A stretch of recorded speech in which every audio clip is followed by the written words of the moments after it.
और या तो नियुक्ति प्रक्रिया को खारिज करना पड़े। अच्छा, ये बतलाइए कि नियुक्ति प्रक्रिया को खारिज भी करना पड़ सकता है? बिल्कुल, इसमें कैसे? बहुत सारे अमेंडमेंट किए गए, तो उस अमेंडमेंट के तहत में बहुत सारे ऐसे पॉइंट हैं, उस पॉइंट के आधार पर इस नियुक्ति प्रक्रिया को हम लोग अड़चन लगा सकते हैं, चाहेंगे तो। मतलब एक तरह से कभी न कभी एग्जाम पूरा तरह से खारिज भी हो सकता है। बिल्कुल, बहुत तरह से मतलब कैंसिल हो सकता है। कैंसिल हो सकता है, बहुत सारी चीज़ें, क्योंकि इस तरफ़ा जो है जेटेट अभ्यर्थियों के फेवर में दिया गया है, वो कहीं न कहीं सीटेट पास अभ्यर्थियों के में एक रोष है, दुःख है, और सीटेट अभ्यर्थी उसी को लेकर आज हम लोगों ने यहाँ पर एक बैठक बुलाया था, जिसमें सैकड़ों छात्र आए हुए थे। प्रशिक्षित शिक्षक जो सीटेट अभ्यर्थी सहायक आचार्य जो नियुक्ति प्रक्रिया जो परीक्षा दिए हुए थे, आए थे। इसमें बहुत हाईकोर्ट में जो जब मामला था उस समय आप लोग एक तरह से शामिल हो सकते थे। बिल्कुल, हम लोग को शामिल किया गया था, सरकार ने तो शामिल फिर किया, सरकार हमारे सरकार ही हम लोग की ओर से सीटेट के अभ्यर्थियों के लिए पहल किया, सुप्रीम कोर्ट में भी पहल की, ऐसी बात नहीं है कि मैंने खुद किया गया है, लेकिन कुछ वो जो थे जेटेट के अभ्यर्थियों के वकीलों के द्वारा सुप्रीम कोर्ट के जो जजों को कुछ गुमराह किए गए, कुछ अलग-अलग गलत-गलत पॉइंट बोल के ये बोला नहीं गया था कि वो सिर्फ बोल के एक बात को रखा गया था कि सीटेट का अभ्यर्थी जो है वो ट्राइबल लैंग्वेज जो होते हैं, क्षेत्रीय जनजातीय भाषा को आर्ता को फुलफिल नहीं करते, लेकिन उसने बतला। हमारे साथ सहायक आचार्य परीक्षा दिए हुए छात्र हैं और इनसे भी हम पहले भी खबर चलाते रहते हैं, और जैसा कि सुप्रीम कोर्ट में जो फैसला सुनाया है कि सीटेट अभ्यर्थी अब जो है सहायक आचार्य परीक्षा से बाहर हो जाएगी। पारा नन पारा इसमें जो भी हैं वो भी खबर आप लोग को दिखलाते हैं कि पारा टीचर वाला लोग को भी अब इसमें क्वालिफाई होने में छूट नहीं मिलेगा। पूरा मामला को हम इन्हीं से आज जानेंगे और सुप्रीम कोर्ट के डिसीजन पे क्या कहना चाह रहे हैं, क्या कहेगा सुप्रीम कोर्ट जो ने जो डिसीजन दिया है।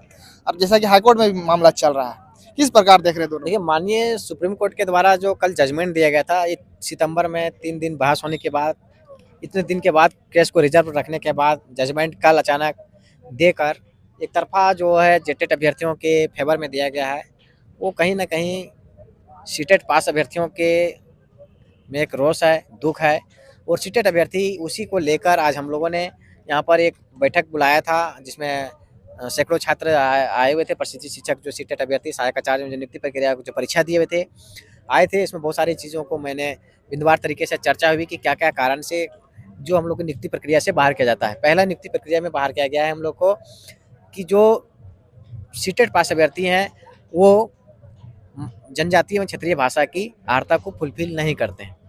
तो मैं बतलाना चाहता हूँ आपके चैनल के माध्यम से कि सहायक आचार्य की जो नियुक्ति प्रक्रिया हो रही थी, उसमें पेपर 2 जो था, वो क्षेत्रीय जनजातीय भाषा से 100 प्रश्न पूछे जा रहे थे। तो जिस एग्जाम में जो जेटेट पास अभ्यर्थी भी बैठ रहे थे, सीटेट पास अभ्यर्थी बैठ रहे थे।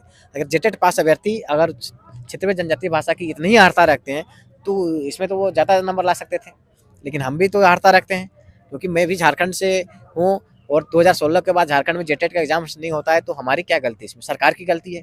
सरकार उस गलती को खमियाजा करते हुए सरकार ने ही ये पहल किया था कि माननीय सुप्रीम हाईकोर्ट में इस की बहस हुई थी, और उसमें जजमेंट में ये बोला गया था कि जो सीटेट पास अभ्यर्थी जो झारखंड के मूलवासी आदिवासी छात्र हैं, और जो झारखंड राज्य के पड़ोसी राज्य जो हैं, उसके राज्य से अगर एस्टेट पास हैं, तो उसको भी इस नियुक्ति प्रक्रिया में बैठने का एस्टेट बैठने का प्रावधान किया जाए, शामिल किया जाए। तो हम लोगों को शामिल किया गया। तो हम लोगों ने एग्जाम से बैठा, एग्जाम से दिए, विभिन्न 4 सेंटरों पर अलग-अलग दिनों पर एग्जाम्स हुए। वो नियुक्ति प्रक्रिया का फिर जो था, उस बहस को जो जजमेंट था माननीय हाईकोर्ट के द्वारा, उसको पेट में पानी कुछ अभ्यर्थियों का नहीं पचा। जो जेटेट पास अभ्यर्थी थे, उन्होंने माननीय उच्च सुप्रीम कोर्ट में इसको जो था हम लोग के विरोध में, हम लोग के जजमेंट के विरोध में पीआई फाइल कर दिया। और जिसका देखेंगे कि कल जो 3 बजे जब रिजल्ट आया था, सुप्रीम कोर्ट का जो जजमेंट आया था, तो वो अभी हार्ड कॉपी हम लोग पास नहीं आया है, लेकिन हम लोगों को सीटेट अभ्यर्थियों को नियुक्ति प्रक्रिया से बाहर किया जाता है। तो इस नियुक्ति प्रक्रिया में बहुत सारे जो हाईकोर्ट में जो मामला था उस समय आप लोग एक तरह से शामिल हो सकते थे। बिल्कुल, हम लोग को शामिल किया गया था, सरकार ने तो सरकार ही हम लोग की ओर से सीटेट के अभ्यर्थियों के लिए पहल किया, सुप्रीम कोर्ट में भी पहल की। ऐसी बात नहीं है कि मैंने खुद किया गया है, लेकिन कुछ वो जो थे जेटेट के अभ्यर्थियों के वकीलों के द्वारा सुप्रीम कोर्ट के जो जजों को कुछ गुमराह किए गए, कुछ अलग-अलग गलत-गलत पॉइंट बोल के ये बोला नहीं गया था कि वो सिर्फ बोल के एक बात को रखा गया था कि सीटेट का अभ्यर्थी जो है वो ट्राइबल लैंग्वेज जो होते हैं, क्षेत्रीय जनजातीय भाषा को आर्ता को फुलफिल नहीं करते, लेकिन उसने बतलाने का नहीं कोशिश किया कि 8 साल के बाद जो है जेटेट का अभ्यर्थी को में बैठने का मौका नहीं मिला, क्योंकि झारखंड में अभी तक जेटेट का परीक्षा नहीं हो पाया। तो हम लोगों में क्या गलती थी? हम लोगों ने एक लंबे अरसे से इतनी महंगी फीस देकर पढ़ाई किए, तैयारी किए, और जब जेटेट यहाँ पर नहीं हो पाती, तो स्टेट के एग्जाम्स में बैठे, परीक्षा पास किए, और परीक्षा पास करने के बाद भी इस नियुक्ति प्रक्रिया में बैठने का जब मौका देगा तो हम लोग मेहनत के साथ परीक्षा में बैठे और इस प्रकार से नियुक्ति प्रक्रिया से बाहर कर देगा। तो सरकार को, सुप्रीम कोर्ट को, जो जज हैं उनको एक ही पक्ष की बात को नहीं देखना चाहिए कि पीड़ित छात्र जो हैं, सीटेट पास अभ्यर्थी कोई बाहरी छात्र नहीं, वो झारखंडी छात्र हैं, वो भी क्षेत्रीय और जनजातीय भाषा जानते हैं। मतलब जो सुप्रीम कोर्ट का फैसला है, कहीं ना कहीं आप लोग नाराज हैं। बिल्कुल नाराजगी है, इसके कारण से हम लोग यहाँ पर बैठक बुलाए हैं, वहाँ पर रिव्यू पिटीशन फाइल करेंगे, मजबूती दस्तावेज के साथ, मजबूती के साथ इस केस को फिर से लड़ेंगे, और ये न्यायालय में हो सकता है लंबित हो और लंबी प्रोसेस चले, और या तो नियुक्ति प्रक्रिया को खारिज करना पड़े। अच्छा, ये बताइए कि नियुक्ति प्रक्रिया खारिज भी करना पड़ सकता है? बिल्कुल, इसमें कैसे? बहुत सारे अमेंडमेंट किए गए, तो उस अमेंडमेंट के तहत में बहुत सारे ऐसे पॉइंट हैं, उस पॉइंट के आधार पर इस नियुक्ति प्रक्रिया को हम लोग अड़चन लगा सकते हैं, चाहेंगे तो। मतलब एक तरह से कभी ना कभी एग्जाम पूरा तरह से खारिज भी हो सकता है। बिल्कुल, बहुत तरह से कैंसिल हो सकता है। कैंसिल हो सकता है, बहुत सारी चीजें हैं, क्योंकि इस नियुक्ति प्रक्रिया होने के बाद भी उसमें बहुत सारे अमेंडमेंट बाद में किए गए हैं। वो अमेंडमेंट किसी भी नियुक्ति प्रक्रिया में नहीं किया जा सकता है, तो सीधे नियुक्ति प्रक्रिया ही रद्द होना पड़ता है। या तो सरकार ऐसा पाल कर इस नियुक्ति प्रक्रिया को खारिज करते हुए जेटेट का परीक्षा ले, और संयुक्त रूप से 50,000 जो नियुक्ति प्रक्रिया की जो लिया जाए, और जो अभ्यर्थी पास करेंगे उसको, मेरिटोरियस स्टूडेंट को उसकी नियुक्ति प्रक्रिया में शामिल किया जाए और उसको शिक्षक को बहाली किया जाए। मतलब आप लोग भी जब तक रहिएगा तब तक लड़ते रहिएगा एक तरह से, मतलब जब तक सांस रहेगा आप लड़ते रहेंगे। आप एग्जाम को लेकर लड़ने से अलावा अब हमारे पास कुछ बचा नहीं, क्योंकि संवैधानिक दायरे पर हमको हर चीज करने होते हैं। हाईकोर्ट में जब फैसला ऐसा सुनाया जाता है, सुप्रीम कोर्ट का फैसला, मतलब जस्ट अपोजिट है दोनों का फैसला। एक्चुअली एक तरह से दोनों जो है निर्णय है, कोर्ट ही है। सुप्रीम कोर्ट के द्वारा ये समझा गया कि हाईकोर्ट की झारखंड सरकार के खिलाफ छात्र जो हैं जेटेट के अभ्यर्थी हैं, लेकिन ये नहीं समझा गया कि सीटेट पास अभ्यर्थी जो हैं वो झारखंड के छात्र हैं। ये चीज को बात को वहाँ पर नहीं किया गया, इस बात को गुमराह किया गया, और ये बहुत बड़ा मेन पॉइंट है। ये बताइए, जो सीटेट के अभ्यर्थी हैं वो केवल झारखंड के थे वही एग्जाम दिए हैं, या फिर अदर स्टेट के थे वो भी एग्जाम दिए हुए? नहीं, सिर्फ झारखंड के पास अभ्यर्थी दिए, केवल झारखंड वाले जो है साहब परीक्षा में शामिल हुए हैं। और बाहर के शामिल क्यों होंगे? सरकार तो ऐसी नियुक्ति प्रक्रिया लानी चाहिए, ऐसी नियोजन नीति बनानी चाहिए कि बाहर के अभ्यर्थी शामिल न हो। पहली बात है, सरकार अगर गलती करते तभी तो बाहर के छात्र जो है इस नियुक्ति प्रक्रिया में शामिल होंगे। अगर नियुक्ति प्रक्रिया में शामिल हो रहे हैं तो दैट मीन्स क्या होता है कि सरकार ने आज तक झारखंड 24 साल के दौरान भी देखे होंगे कि यहाँ पर स्थानीय नियोजन नीति नहीं बनी है, तो ओपन फॉर ऑल रखेगा तो नियुक्ति प्रक्रिया में बाहरी भी आएंगे। तो ये सरकार की गलती है, हमारी गलती क्या है?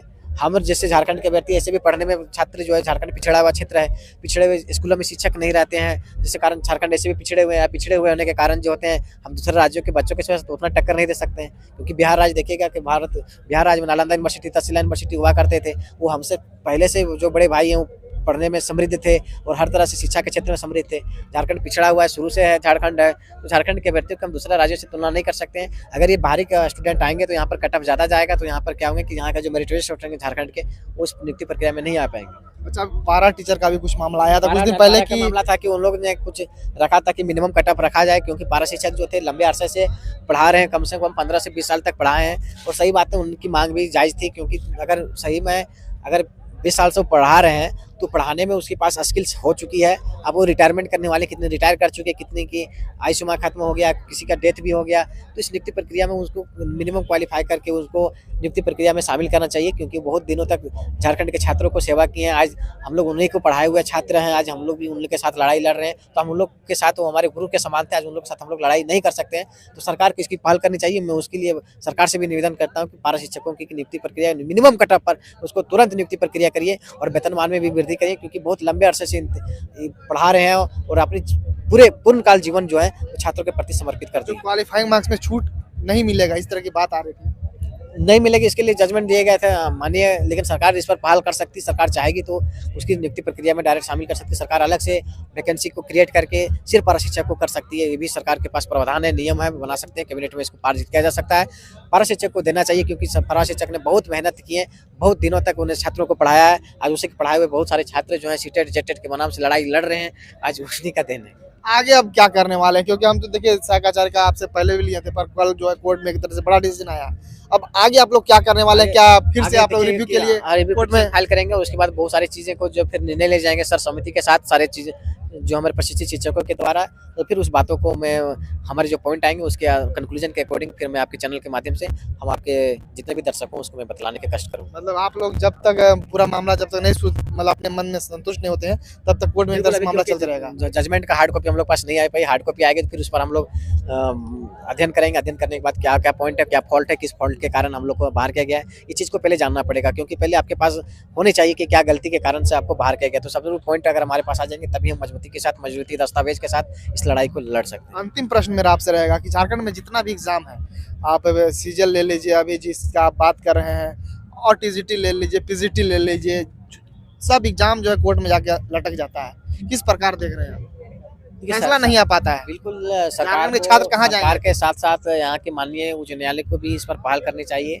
इस प्रकार से नियुक्ति प्रक्रिया को कभी बहाल नहीं करनी चाहिए और इस प्रकार से कोई भी नियुक्ति प्रक्रिया को असंवैधानिक तरीके से नहीं लेना चाहिए, सीटों को नहीं बचने चाहिए और पारदर्शी तरीके से एग्जाम्स लेने चाहिए और जो फेयर स्टूडेंट है, मेरिटोरियस स्टूडेंट है, उसको नियुक्ति करनी चाहिए ताकि इस प्रकार से कभी कोर्ट प्रक्रिया में नहीं आएंगे। सड़कों छात्रों को पढ़ने से लाइब्रेरी में होनी चाहिए, विश्वविद्यालय में होना चाहिए, ऑफिसों में होना चाहिए, ना कि छात्रों को सड़क में आके आंदोलन करने की जरूरत पड़े। जेटेट को लेकर अंतिम प्रश्न रहेगा मेरा आपसे। जेटेट जो है उसको लेकर आप जो बेजरान आसन मिलते थे पहले, अभी जो है नया शिक्षा मंत्री बन चुके हैं, कब होगा? मैं इनसे भी मिला और इस नियुक्ति प्रक्रिया में हम आगे करना मैं बतलाना चाहता हूँ कि जेटेट के एग्जाम के लिए मैं सोमवार से फिर उसमें भी लगूंगा और मैं इसमें भी लगूंगा क्योंकि जेटेट यहाँ होना चाहिए। क्योंकि लंबे अरसे से छात्र जो है होना तो चाहिए, पर कब होगा आखिर? कब होगा? कैबिनेट में इस बिल को पास करेंगे तभी तो। कुछ दिन बाद जो है कैबिनेट होने वाला, क्या लग रहा है? मैं चाहूंगा कि जो शिक्षा मंत्री है, माननीय मुख्यमंत्री हैं और जो भी मंत्री और विधायकगण हैं उनसे रिक्वेस्ट करूंगा कि जो जेटेट के जो नियमावली बन चुकी है उसको कैबिनेट में पास करके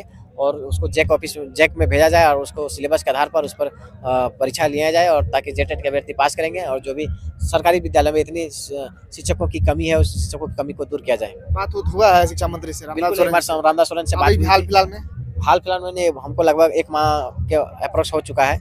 जब सरकार नए बने थे तो लेकिन बोले थे कि आप आइएगा समय निकाल के, तो हम लोगों ने फिर एक संगठन की ओर से जाएंगे और फिर हम लोग नियुक्ति प्रक्रिया में फिर इस पर बात करेंगे।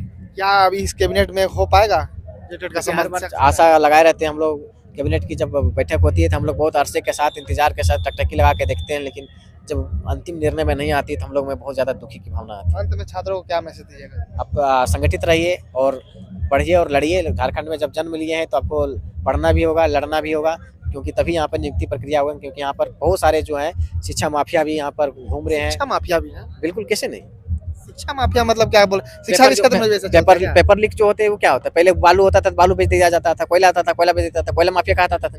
बालू माफिया में चल रहा था, माफिया वगैरह सुनने में आ रहा है, इसमें भी चल रहा है। नियुक्ति प्रक्रिया को इतना लेट करने के पीछे कारण क्या है? अंदर गुड़ पिठा हो रहा है, अभी तक छात्रों का जो रिस्पॉन्स की नहीं दिया गया है। वही बात आप जानने की बात है ना, छात्र जो एग्जाम्स दिए हैं आज 7 महीना 8 महीना हो गया, तो उसके आप रिस्पॉन्स की दे सकते थे ना। छात्र क्या क्वेश्चन पूछे थे, उसके आंसर क्या मारे थे, आज उसकी भी आंसर नहीं दिए गए हैं। ये भी तो चल रही है अंदर में। जब सारी चीजों की नियुक्ति प्रक्रिया बेच दी गई तो क्या कौन आड़ में रहेगी? इसको भी तो जैसे कि सीजल में जैसे चल रहा था उस तरह इसमें भी हुआ है। सब में हो रहा है। झारखंड बना मतलब बेचने के लिए।